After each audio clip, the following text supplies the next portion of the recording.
Hello, everybody. Welcome to the People's Poll podcast. My name is James, and a very different People's Poll podcast to what is normal. I've decided to give Suj the afternoon off so he can try and recover from COVID a little bit quicker. And with a landslide victory for this week's poll winner, decided to invite our Chelsea correspondent, Ted at Rotation FPL with us. When the poll went out on Sunday, the question was, can Lampard basically survive? We now know the answer. We're recording at lunchtime on Tuesday. Frank Lampard was dismissed yesterday. We believe Thomas Tuchel is on his way to London now to accept the job. Good afternoon, Ted. How are you? I'm all right, thanks, mate. Definite upgrade on Suj, I think. I won't argue that, to be honest, mate. Your football knowledge has definitely got to be better for a start. How are you, before we get into kind of the details of what's happened, what might happen next, etc., what's the emotion for you at the moment? Because obviously for you as a Chelsea fan, he's near enough one of your greatest ever players. So that, whatever you think, if he should have lost the job or not, emotionally, it must be pulling on you a bit. Yeah. I mean, I'm sort of that age where when I was growing up, Lampard was the player, right? I was at that age when I came home from school. I grabbed my Lampard shirt, put on my Lampard sweatband every single day, and proudly wore it. So yeah, it hurts a bit seeing him leave. He's always going to be such a great icon in our team, and I think there's a decent chance we may see him come back and manage again. But it was, even though I knew it was coming, it looked inevitable that it was going to be sacked at some point. It still hurt. It still was a shock, to be honest. I wasn't expecting to wake up and see that. Well, no, yeah, I think it was a shock to everybody yesterday. I think once you process the moment and say, okay, he's been sacked, you think, okay, it's not a huge surprise. I spoke last week saying it's probably one more big defeat from the sack. I spoke that if you'd lost to Luton, he was pretty much, it was gone. But then, yeah, it was a shock yesterday to see the news first thing. You obviously wrote a brilliant article for us last week about what was going wrong. We'll get onto some of the points of that. But with that in mind, do you feel like, because it was obvious to you what the issues were, you spoke in the time about him maybe not having long left, but hopefully he'll get the chance to prove it. Was that disappointing for you then, that it feels like it's not long ago you went sort of 16 games undefeated, I think 9 or 10 clean sheets in that run, suddenly 5 defeats in 8, and that's it, boom, he's gone.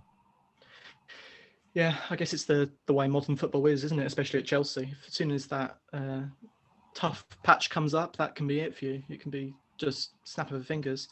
I think a lot of our problems came about from a lack of confidence, a lack of belief. It's something that players, like Mourinho talked about, I think, when he was back in the second term. Conte talked about it.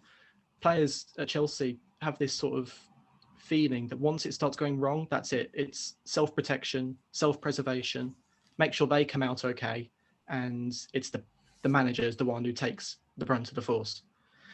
And I feel like that's sort of happening here again. Players are like, can I really be that bothered anymore? Just make sure that I, as a player, don't make the mistakes in the games. I just sort of come out as all right or whatever. And then it just ends up sort of falling apart from there. I think it's a huge shame. But You've been through this before with players. I don't want to say down in tools because I'm not quite convinced that's what's happened here. But it feels like you've been through this before with Mourinho, with Conte, with Sarri, like people, I guess, yeah, potentially individually amongst the squad saying, do you know what? I'm not bothered if it becomes fairly clear that I'm not interested in what happens next.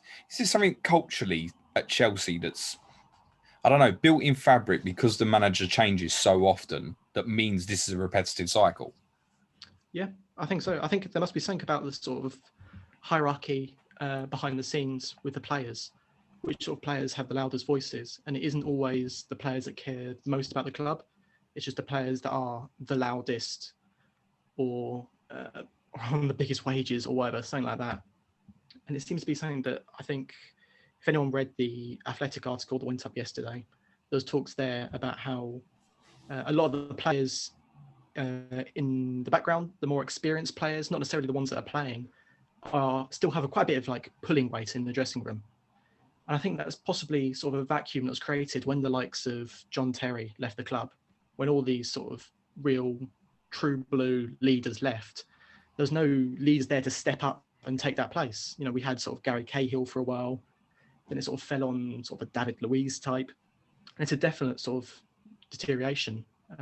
And I think when you've got players stepping into those sort of leadership roles that don't have the right leadership characteristics, then you get problems like this, where the players have more power than the manager. Has that become probably an issue, maybe going back to sort of Mourinho's very first spell, where it felt like Lampard and Terry became kind of the key individuals amongst that in terms of leadership, and they really bought into what Mourinho tried to do in his first spell, and then they kind of carried that leadership through the club. I mean, Terry was an immense leader for you. It often felt like he was managing on the pitch towards the end in certain games, and so you're nodding and agreeing with that as well. Is there a danger that power, because of that, has now fed through exactly what you're saying, and the leadership people that you have now are not of the same quality of people like John Terry, for example? Yeah, I think definitely there's a huge issue. It's more sort of in modern football, I think it's less important to have a big, powerful leader in your team. It's a lot more about signing just that pure talent, that pure spark. And I think that leadership has been sacrificed. And as a result, I mean, we used to have so many leaders. It wasn't just Lampard and Terry. You had players like Drogba. You know, wherever you turn, there was a leader that would stand there that would say, all right, lads, we need to put our reputations on the line here, put in a serious performance. And now, I mean, who's going to do that at Chelsea now? Azpilicueta? I mean, there's reports of him trying to ease tensions, but that's all I can really see him doing, playing the mediator role. He's not that inspiring sort of lion of a player. I think it's a big problem. I think it's a real shame that we're missing that now. Are you bothered by the perception that people have of Chelsea on the outside in terms of this kind of cycle of managers? Because, I mean, we had a question last week about clubs potentially creating dynasties like Ferguson or Wenger, for example. And I said that the days of having perhaps someone in charge for 20 years are probably gone, but you're still seeing people get through long sustained. I mean, 5 years is a long time in a job now, but 5 years as manager of Chelsea would feel like a lifetime to anybody at the moment. Are you pissed off that on the outside the perception is it's gone wrong, we'll change the manager, and then that will be rinse repeat in 18 months or 2 years with the incoming manager as well? Or do you just think this is what works for us, I'm happy with that? Honestly, mate, if as a Chelsea fan, if I was bothered what rival fans thought of us, I wouldn't be able to last. It's just part of the job. So no, I'm not bothered what other people think. I'm just bothered what works for Chelsea, and I'm worried that this isn't what works for Chelsea. So that's maybe the point then. Would you prefer someone to get that 5 years personally then? Yes, definitely. I want some consistency. I think the club really needs it. And I think Lampard could have been that guy. I don't even know how to pronounce his name. Tuchel, whatever his name is. Tuchel, I think. Thomas Tuchel. I can't see him lasting more than Thomas Tuchel. I can't see him lasting more than like 2 years. 2 years, third season, probably get sacked, repeat the whole thing again, bring in another manager, rinse and repeat. It's not sustainable, I don't think. And I think it's getting to the point now where managers are looking at it and going, it may be Chelsea, but it probably isn't going to help my reputation going there. Yeah, but then he comes in on, if we're assuming it is going to be Tuchel, and it looks 99% that it is, do we assume he comes in, he gets to live in London for a couple of years, he gets to manage one of the biggest clubs in Europe, and the worst case scenario for is he gets a massive payoff in a couple of years. I mean, I think I saw a stat that since Abramovich has come in, you paid over 120 million in sacking managers. Something like that, yeah. I mean, whoever's writing these contracts... Whoever's writing these contracts are wildly optimistic about how long these managers are going to last for, because there is some strange decisions made. So why do you think it is? Because it's not like the caliber of manager you've had has been bad. If we go through like Mourinho, Ancelotti, all these, I know Mourinho's an individual case, but even like Ancelotti, it was like, and you've told me before, that was the best team, basically, the 2010 team. One bad season, okay, we'll change it again. So, I mean, there's never any give. It kind of feels like from the moment Lampard was appointed, he was only ever his first bad run away from the sack. And if that had been this time last year, he'd have got sacked in December last year, which seems ridiculous in hindsight, when we should reflect and say he did a very good job last year to get you in the top 4 with no money to spend. Obviously, the spending the money creates different kind of pressure, and it's obviously cost him a bit now. Do you think he's had a big role in these signings? Because there's a lot of rumours floating about now that the majority of the players you signed in the summer have got nothing to do with him. Yeah, I think the players that were linked that Lampard wanted are a similar sort of style players. I think he wanted Aubameyang, and the Chelsea leadership team sort of wanted Werner. I think Ziyech was one that they both shared. I think Chilwell's definitely one that they both wanted. Mendy, I'm sure Lampard had no problem with. Thiago Silva, he would have had no problem with. It's these Germans that came in, I think, are the ones that people are looking at and thinking that's probably not quite a Lampard signing. They don't quite fit in to what works. But I think the problem is Abramovich loves his club, and he sees it as, okay, first season, clearly got a lot of problems with the team, can't make transfers. I'm happy for sort of top 4 finish, maybe not even that, just set the team up. Second year, invest the money, and then get results immediately. Whereas Lampard was looking at second year as, okay, I've got a new squad here, we're going to build, we're going to close the gap a bit, but we're not going to be title challenging. He had he was not thinking that we were going to win the title. I think he was probably thinking that top 4 might even still be a scrap, which is arguably fair. But Roman Abramovich just can't wait those 3 years, I don't think. And I know Marina, one of our directors, she's got such a reputation for being so fierce and tough to work with. She's a real businesswoman. I think all of that sort of behind the scenes, that pressure putting on is just so hard for a manager when you're trying to deal with. I can't see how it's going to work with Tuchel, because I mean, he's got a reputation of falling out of boards everywhere. So yes. I mean, it's either going to be World War III or they're going to end up getting married. I don't know what it's going to be. It's going to be a laugh, whatever way. But but the chaos has worked for you, where it feels like it just wouldn't have worked anywhere else. We're having this constant merry-go-round of managers. It has worked for you. We've seen, Ancelotti come in and win the league straight away. Conte come in and win the league straight away. I mean, even Avram Grant got to your Champions League final, right? So this cycle of, I don't know, this bounce, and there's obviously an expectation that you're going to have a bounce now. Your next 5 fixtures, Wolves, Burnley, Tottenham, Sheffield United, Newcastle. I mean, on paper, you look at that and go, well, with the bounce, there's probably a minimum of 13 points or so. And considering what everyone above you is doing at the moment, maybe you are back in the title race. And perhaps that's why this decision's made. Well, it's just such a mad season, mate. That's why I say it. It is, I can't see that either. No, I can't see us competing for the title. I think we'll improve a lot. But surely questions have got to be asked. If you're depending on a new manager coming in, providing the motivation to the players, why isn't that motivation there for the next 2 seasons that come afterwards? I think, again, we're probably talking about leadership problems there. If players aren't motivated and they're depending on a new manager to come in to decide, okay, we've got to put performances, we've got to change up the tactics or whatever. I mean, isn't that a bigger problem, you're thinking? So is that manager's fault, or is that something just inbuilt in the structure of the football club at the moment? I think it's both. Lampard was aware that one of his biggest fights would be to change the attitude of the players. And by the sound of things, he wasn't successful. So I think it is something that the players currently at the club, it's a problem with them, but then the ones that come in slightly below them are sort of inheriting the same problem. I'm not suggesting that the academy players are going to be the same deal. They've had a very different route into the team than the ones that have been signed and brought in. But it's definitely a problem within our club, for sure.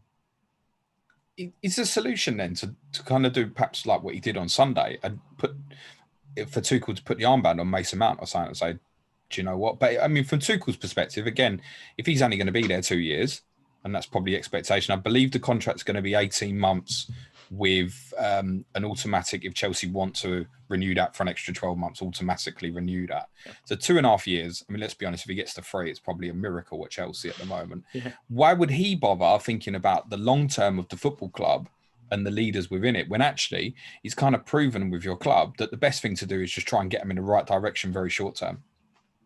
Because that's what works. Yeah, I think short term is going to be important for these managers at the moment, especially right now when you've got a team that are a bit low on confidence, a bit sort of all over the place. Getting them set short term now is definitely most important. And then afterwards, I think it's inevitable for a Premier League manager to try and be optimistic and try and hope that you can plan for the long term, even if it's not going to be, even if it's in the back of your mind thinking, I'm never going to make more than 3 years here. I think he's going to certainly try, because, it is the Premier League. He wants to come to this club. That's being clear. So I'm sure he's going to try and make it work long term, but I mean, we'll have to see what happens. Is there any anger from Chelsea fans at the moment towards Abramovich? I don't think so. I think there's a sort of a call to arms now to get behind the team and try and support it, even though we have just lost Lampard. I think we all knew that this form, the fact that, he was the worst manager for points per game under Roman, all of these statistics that are going through, we haven't beaten the top half table of the team, apart from, what was it, West Ham, I think it was. I mean, it's obviously not great. We all knew it was going to be a bit of a problem. I think more of an anger's going to be directed towards players. I talked about it on Twitter on Monday about how Rudiger was getting picked out. I think Jorginho will be picked out as a problem one. Possibly players like Emerson. I think Danny Drinkwater is always going to be a target for... Danny Drinkwater's Instagram post was horrendous.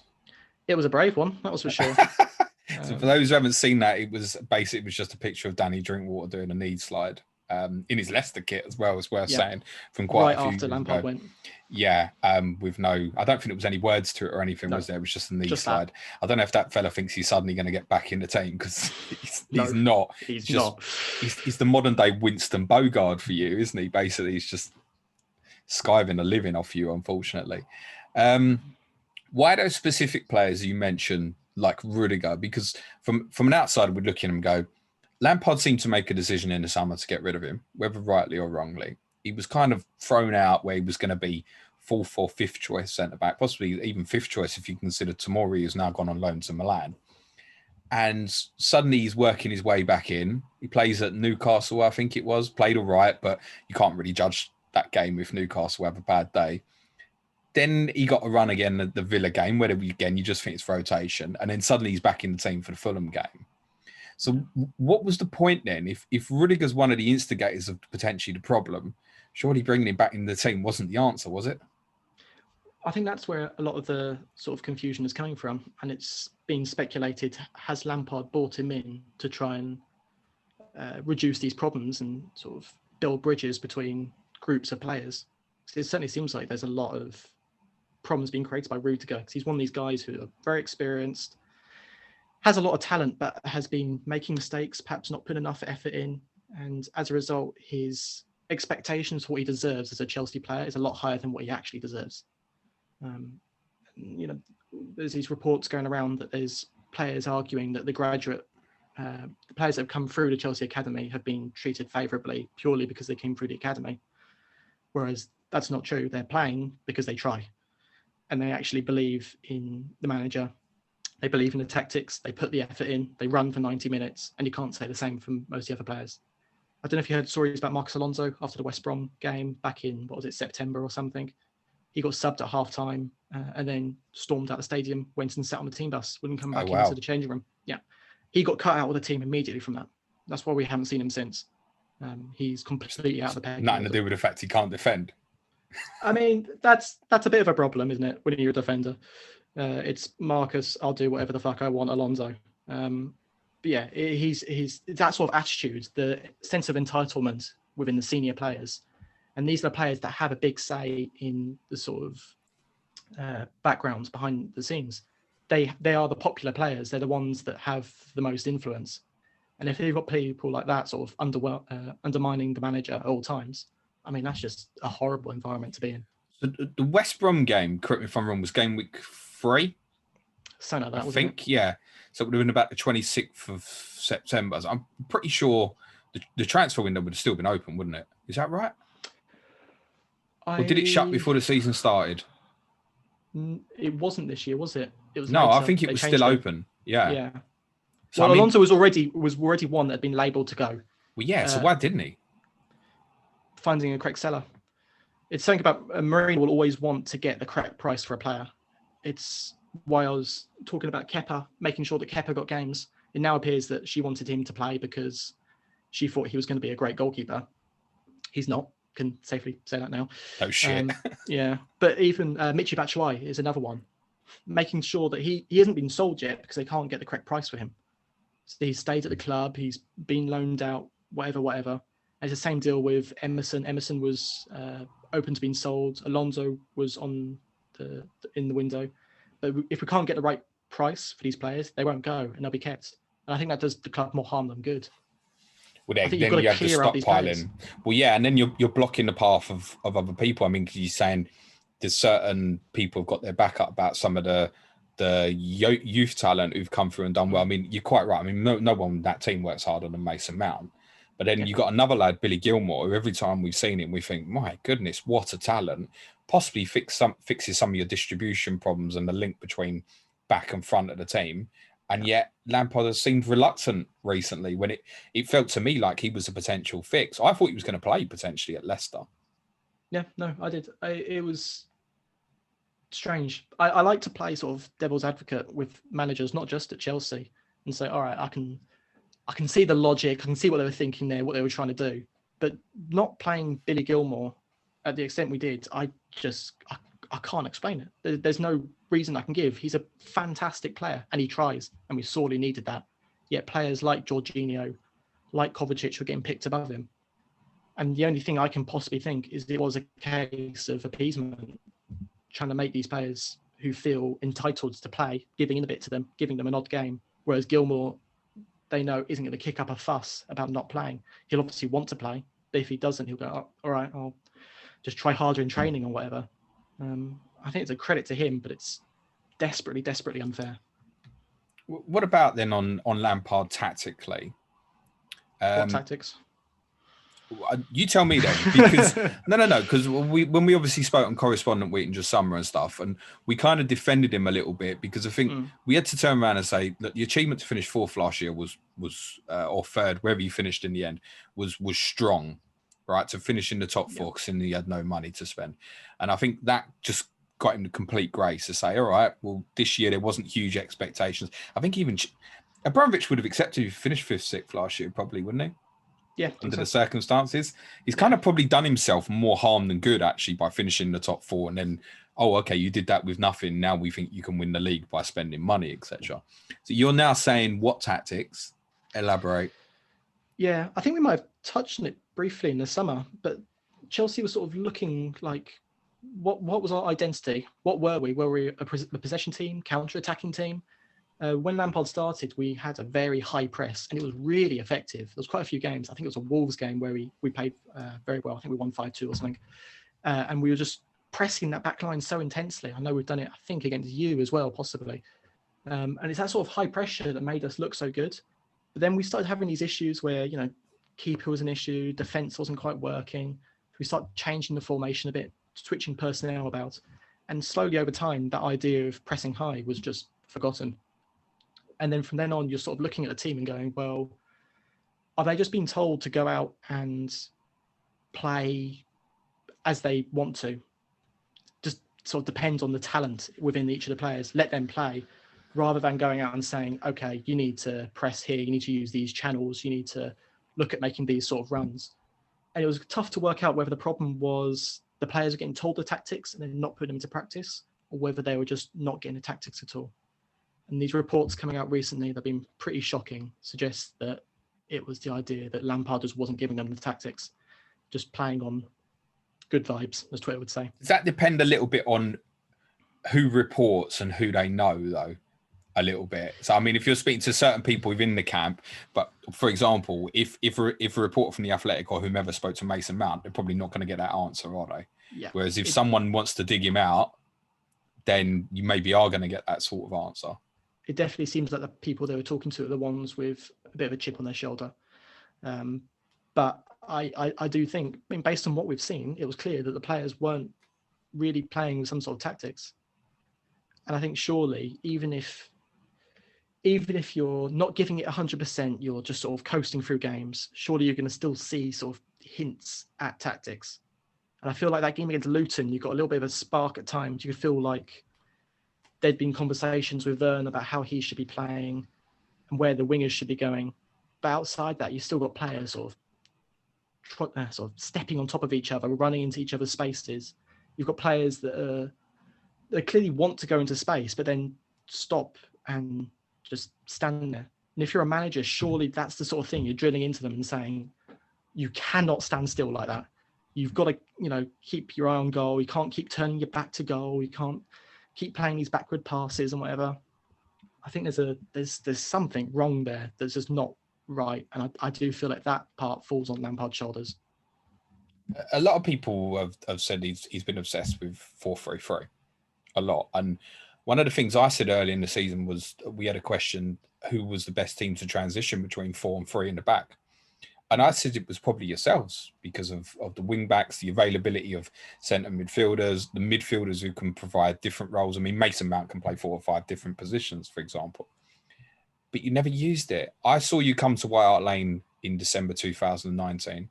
You basically played 3-4-2-1 and we didn't have a kick. You had the game won by half time. You completely dominated us. He actually played it. I think he played back 3 against us again when you beat us at Stamford Bridge. Admittedly, that game we had no team basically.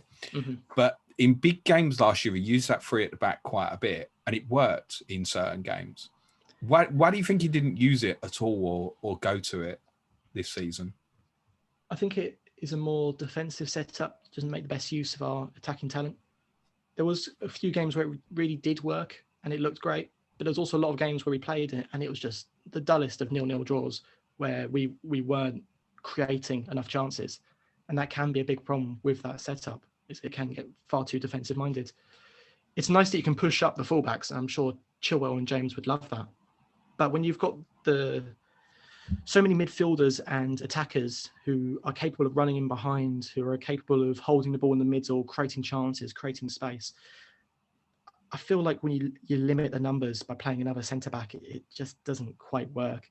I think it can fix problems short-term and you can use it as a nice change of tactics. It may well be something that we see in the next few weeks. But I just don't think it's a long-term solution because you don't get the best out of players. You think it takes an attacking player out of the team, basically. That's your big concern, isn't it? And you've got a lot of good ones if they're at it. Yeah. We saw games last season where playing with the back 3, we went from free scoring to suddenly looking neutered, and it's just hard to see because you want to play this attacking, exciting football, and I think we're just far less likely to do that when we play with 3 centre backs. I'd look at it as a benefit for you defensively. I mean, in your article you wrote last week, I mean, you spoke about kind of isolating, getting doubled up over on the far side, men not tracking runners, etc.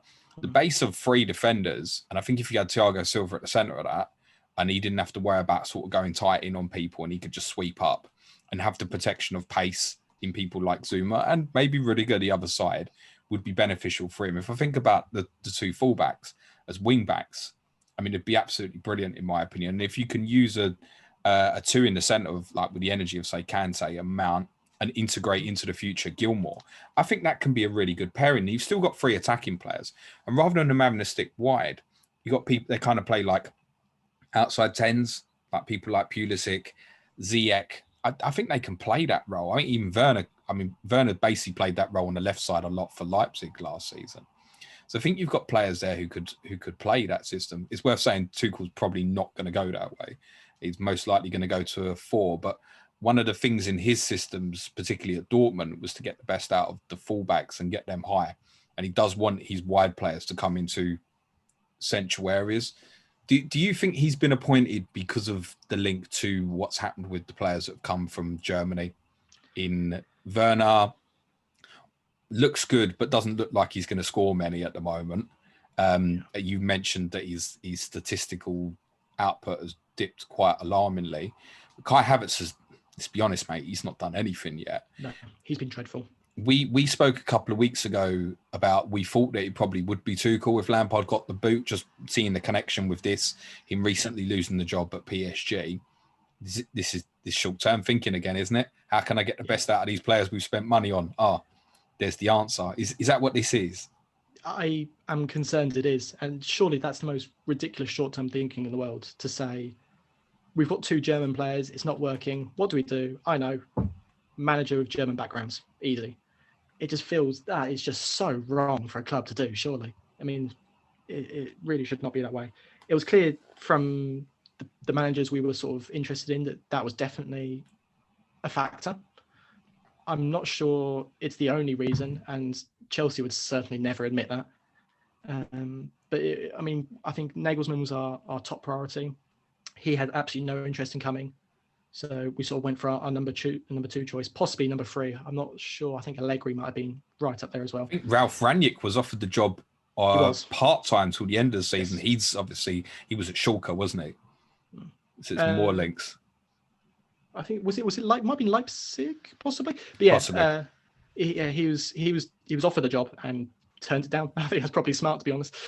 Yeah, it's a little bit concerning because we clearly want to try and get the best out of them, and I think that's part of the reason why a back 3 might not work. Because if you're looking to play Ziyech, you're looking to play Pulisic, you're looking to play Havertz, you're looking to play Werner. If you want to fit all those players in, plus Kante, plus Mount, you've got to play 4 defenders. And that's even before you consider the likes of Hudson-Odoi, Gilmore, even if you want to talk about Kovacic or someone. You can't fit all these players in if you're limiting how many attackers you've got on the pitch. Get that. It's no good if you don't outscore the opposition. We spoke in the summer, didn't we, joking about it didn't matter what you did unless you bought a goalkeeper. Mendy's obviously a huge upgrade on Kepa. Although I'm not convinced by him, I have to say. I think he's got errors in him, but he's 10 times better than Kepa. But is there a concern here that because of, what's the lady's name in the background who's quite Marina. confrontational? Does she want Kepa to play? Is that what this is? That's got to be a concern, isn't it? Yeah. So on Mendy, he was never signed to be a world-class keeper. I'd never heard of him before he joined. He just got scouted. I think Czech was a major factor in him coming to the club, and he was there to do a job, and that job was to stop making so many fucking mistakes. And he did that, and that was perfect. Love it. All right, he's got some errors about him. He's made a couple mistakes in places, sure. But, I mean, take the Leicester game. We could have conceded 6 in that easy if it wasn't for Mendy. He really kept that scoreline down, and it's so important. I talked back in the summer, I think on Twitter, possibly in an article, about how Marina wanted Kepa to play because she wanted to push that price up, how much money she could get back. That was a major transfer for her. World records, goalkeeper signing, and she was a major, major force in it. That's very much seen as her transfer. Is she trying to save face, basically? Exactly. Yeah. That's a major sort of red mark on her record, because she's been fantastic at transfers recently, getting good prices for players, signing smart, you'll say carefully. But that is a major problem. And for her, what I understood was that she was trying to get a good bit of money that she paid back. And that's why she wanted him to play, to get some confidence back. Now it's coming out seeming like she wants him to play because she thinks he's the keeper for Chelsea in the future. And that is just concerning. He is not that keeper. I've watched far too many games. I think the best thing for him now is to go out loan or be transferred, whatever, to somewhere where he's out the spotlight. I don't think like top end La Liga. I think maybe mid to possibly even bottom end La Liga. Just get somewhere where all he has to do, save shots, not worry about it, just reset himself. Because I think that's sort of what he needs. Because now, putting him in is not helping. That's the best way to get the value out of him, isn't it? He goes and plays 40 games for someone and does well. That's the only way you're going to get the kind of, you're never going to make back the money you spent on him. But to even look at getting sort of recouping half of it, the only way you're going to get that is if he goes somewhere else and plays game. I feel like there's so many players on Chelsea. At Chelsea, the right solution is just go, you need to go out on loan. You need to go out on loan. But then you got people like Batshuayi, who you mentioned earlier, and you're saying you don't want to sell him because you're not getting the right price. Well, you ain't going to get the right price while he's 5th choice forward at Crystal Palace. He'd be closer to the team if he was at your place. Possibly, but that's the problem with loaning these players out. If they go out and they don't work, then you've got an even bigger problem. I think Chelsea want to make sure that he goes on loan, this Kepa, to some decent, reputable club, because that's the team that can be paying the money that we need for him. And how many of these teams are going to look at it and go, oh, well, he went to Torino or someone and played well for a season. You're not going to pay 30 mil for a keeper just because they played well for a season at Torino, I don't think, after having such a rocky time at Chelsea. So I think they're trying to find the right club to put them out, and that's got its own problems because these clubs aren't the sort that want to loan Kepa. It's sort of a catch-22 there where I don't think you can win whatever you do. And Batshuayi is certainly one that's been stuck in a bit of turmoil. He did well at Dortmund. He had an all right stint at Palace. And now back at Palace, it's not working. And where do you go from here? What's his future going to be? I don't think you can see much. Talk to us about Havertz. We kind of skipped past it. What's going on there? Because he just looks like a rabbit caught in headlights. I mean, he doesn't actually look like a player. I think for the majority of us who haven't seen perhaps Bundesliga football would think, I don't get this. I don't know what it is. But everybody who watched Bundesliga last year would like, particularly in the restart period, go, oh, wow, Chelsea bought a player there. So why do you think we haven't seen it? I mean, he cost a fortune. And how do you unlock it? Is there a certain position he needs to play? Has he not been allowed it so far? Yeah, I think he sees himself playing number 10, ideally. I know in recent interviews, he's talked about himself being a number 8, which he was, I think, getting played as in the 4-3-3. That might have been a sort of lost in translation moment, though. I think number 10 clearly seems to be the position he wants. I think if you look at his stats, they are abysmal. I can't stress that enough. They are so terrible. When he has the ball, he's got no confidence. His touch is heavy. He's constantly looking to go backwards rather than forwards. He's not getting in the right positions. You see games like in the two we've had in the FA Cup recently, where he knows that the team is just so much worse than what he is. Like they're not good sides. And then you start seeing him going, oh, maybe I can get a bit further forwards. Maybe I can just play off this striker. Don't have to worry about sitting back so far. And then you start seeing him grab 2 goals, 3 goals, whatever. And I think that's something important for him. I was suggesting in the article, maybe you do just play him as a number 10 and you say to him, you know what, don't worry about defending. You let Kante and Mount and the likes of that, they'll defend. They'll worry about that. We'll make sure that the wingers track back. You just play off that striker, find the space within the box. And then, the ball's going to fall to you no matter what, even if you are terrible, and you're going to get chances. And I think that would really help him just to get some confidence back. Because I think he's been moved around so much. He was on the right. He's played up front. He's played number 10. He's played on the right for middle 3. It's just, he looks a bit lost, a bit confused. He doesn't know what to do. He's sort of a bit all over the place. And now that his confidence is gone, just absolutely everything about him has fallen apart. So I think do you want him to play, or do you think he should be taken out of the team? If we forget about Lampard getting sacked, there is absolutely no way that I'm playing him against Wolves. And I think he probably needs to not play for a bit of time, just to get that spotlight off of him. You can possibly bring him on as an impact sub in the 75th minute or something, but I think it's not even worth doing that. I was going to say, would you have confidence that he'd have that impact currently? Yeah, exactly. I don't know if he would. I think with a bit last season with Pulisic, where his confidence dipped as well, and he was looking like he was having a bit of a problem. He picked up an injury, and then Lampard brought him out of the team completely because, similar to Havertz, Pulisic had the spotlight heavily on him, except that was more of an American spotlight because he's obviously a very big player over there. And I think there Lampard took him out, carefully coached him, built that confidence back up, put him in, and he got a bit better. And then when we hit that restart period, then he clicked, and that was it. He was firing then. And I think something similar might have worked with Havertz, just making sure that he's not feeling that pressure, that transfer fee weighing on his shoulders. But we'll have to see what happens now. I think it's more likely that he'll be playing now than before, purely because you've got a manager coming in who's clearly, as part of his brief, has been told, get the best out of Havertz and do it soon. A concern would be that there is pressure on him to do that it might be above his head, that Havertz has got to be in that team. It's not necessarily game one, but you have to get something out of him. It's going to be part of the remit, isn't it? The same's going to fall to Werner. I think to Pulisic, it's easy to forget that Pulisic obviously came from Dortmund as well.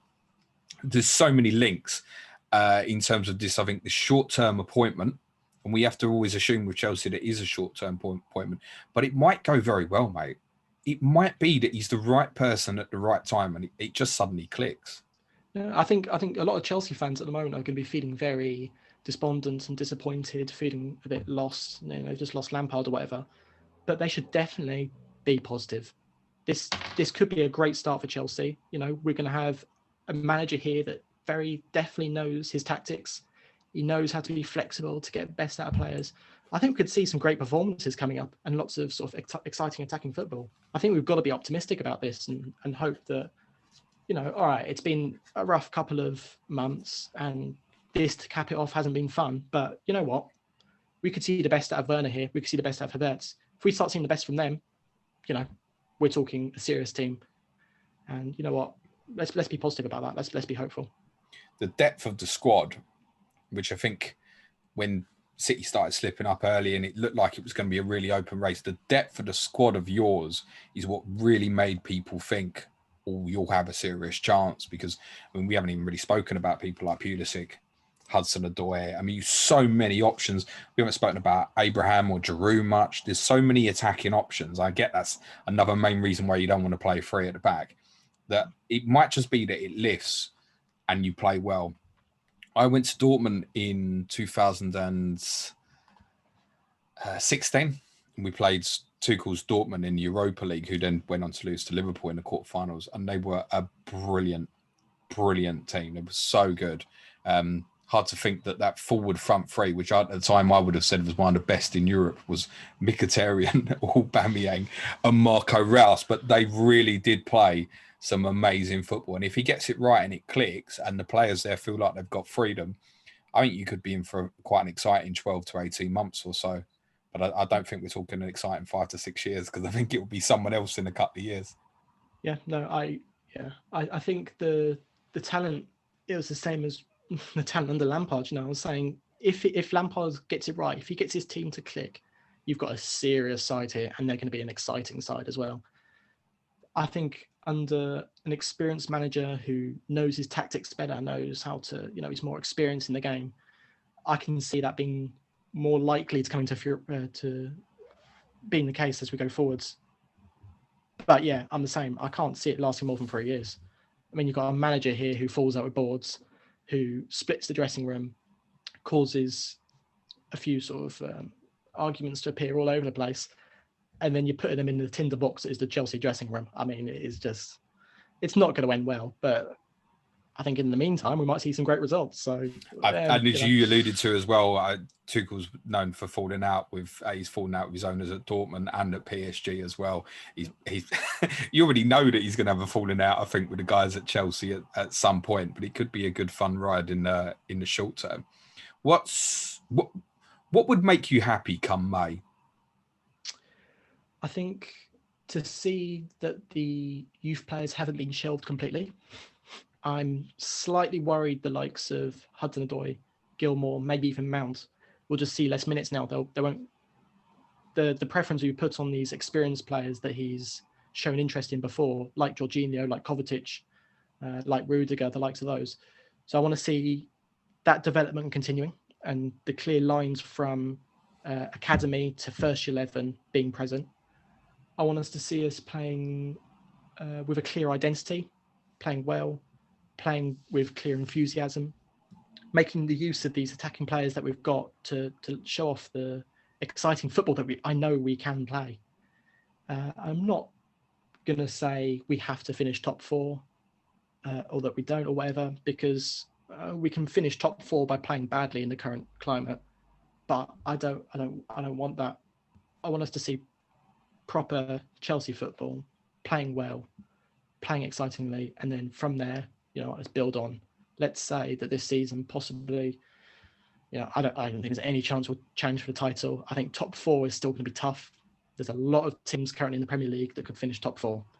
So you know what? Let's not make that as a set requirement. Let's just say, let's make the best of a worse situation here. Historically, when managers come into Chelsea midway through the season, they tend to finish the season with something in the bank, be it an FA Cup or something. It tends to happen. So I think you'll certainly be a live runner in the FA Cup. You've got Barnsley in round 5. Athletic Madrid in the last 16 is going to be tough, but it's not the worst draw.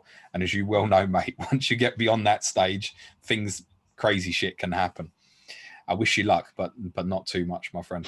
Is there anything we've missed that you specifically wanted to talk about?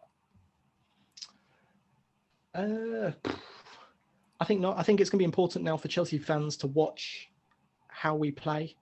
I don't think you shouldn't get attached to any one style of play. You shouldn't come in with too much expectations. Just see what he can do, what we're offered here, and start looking at the body language of players and sort of the movement and the effort being put in. I think keep a close eye on that, and you'll get a good idea of how the rest of the season's going to go. Ted, top stuff. Thanks for jumping on this with us. I'll link in the bio of the audio and the video Ted's brilliant article that we posted on planetfpl.com at the weekend. You can give Ted a follow on Twitter at RotationFPL as well. Tomorrow's podcast, guys, will be on Sky Fantasy Football. Thursday, main podcast, me and Serge will be reviewing the first 9 games of game week 20. We're doing that on Thursday, so I don't have to review Tottenham's most likely defeat to Liverpool on Thursday night. I'll be doing that on my stream on YouTube on Friday instead. Thanks again to Ted. Good luck in game week 20, everyone. Cue music, please, man child.